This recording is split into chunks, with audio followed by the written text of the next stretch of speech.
because Ignacio has asked me to have the general discussion for this session. So fortunately, we have the 4 minutes of the general discussion.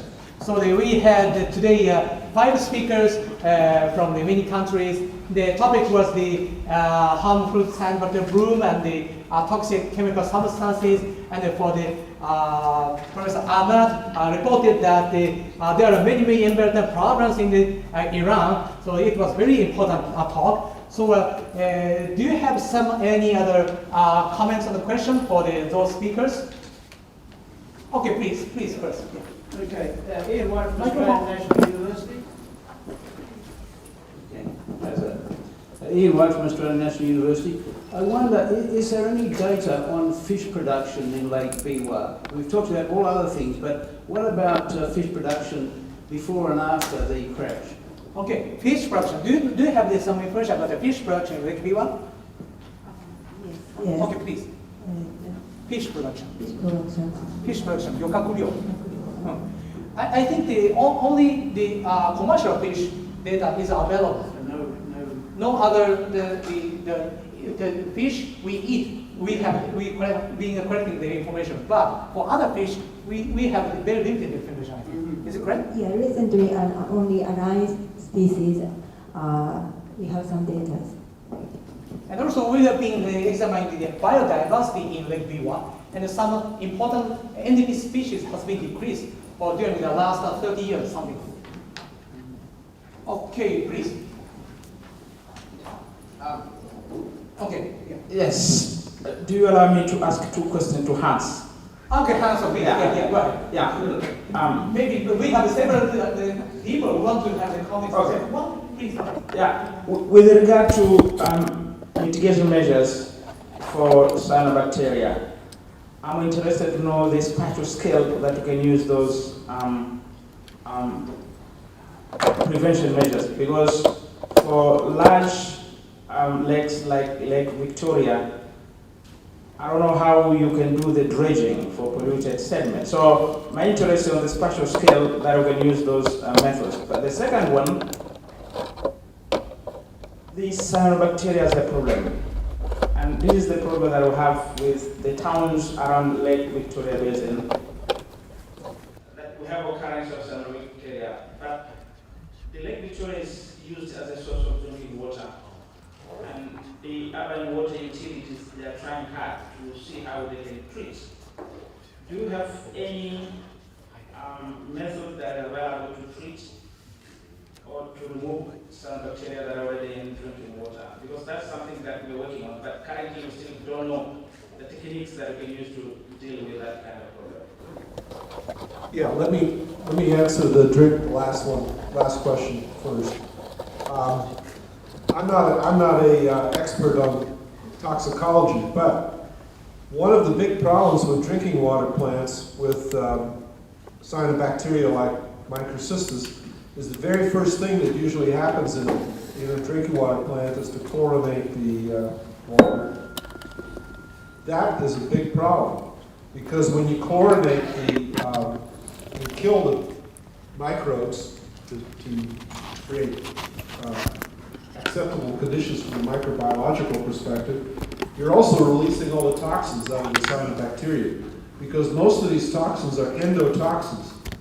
So one strategy that's being considered now in many drinking water plants is to try to remove the particulates before you actually apply the bactericides. That's not cheap because you have to filter the water and then remove the particulates before you actually sterilize the water.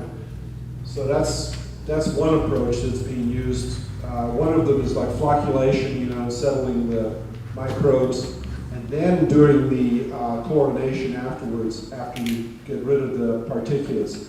Because if you chlorinate first, then you have a much bigger problem because all your toxins are then all soluble, and you have to remove them from all the water together.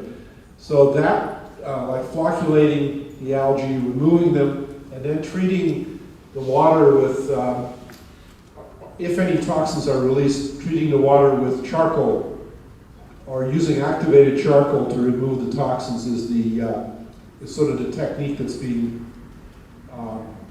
worked out, you know, to deal with these toxins. The other way to deal with the toxins is to use UV irradiation. That is okay for very small amounts of water, but for very large water supplies, it's not very practical. So the key thing is get the algae out first before you do any other treatment of the water to make it, you know, potable for humans.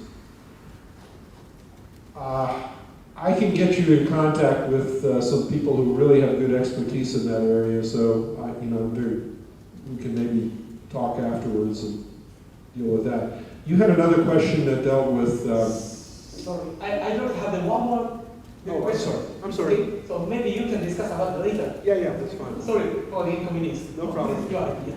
Maybe here's the last question.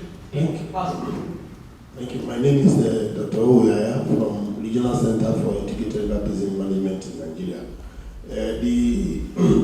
The presentation on Lake Biwa, I want to ask, the sediment build-up, there's no doubt that year in, year out, there will be sediment build-up in the which the lake bottom maybe continues to rise. Are you talking about the dredging? Yes, I'm asking, have you been able to find a relationship between the sediment build-up and this growth of the various bacteria that you're talking about? Because I know that there are some of the faunas that you find on the lake that are rootless, but there are some that will only grow by root in the sediment. So, is there any relationship between sediment growth and the fauna to find in the lake? Okay, thank you very much. Kanako, can you answer his question? Is there any relationship between the bottom segment, substrata, and the species, macrophyte species?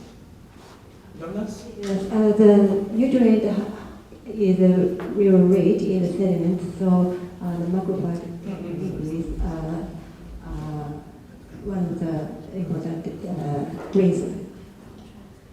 Some land or some segment has their special certain the dominant macrophytes. Is it right? We don't have data, so but some species take nutrients from the sediment, but some are from the water. So it depends on the species. But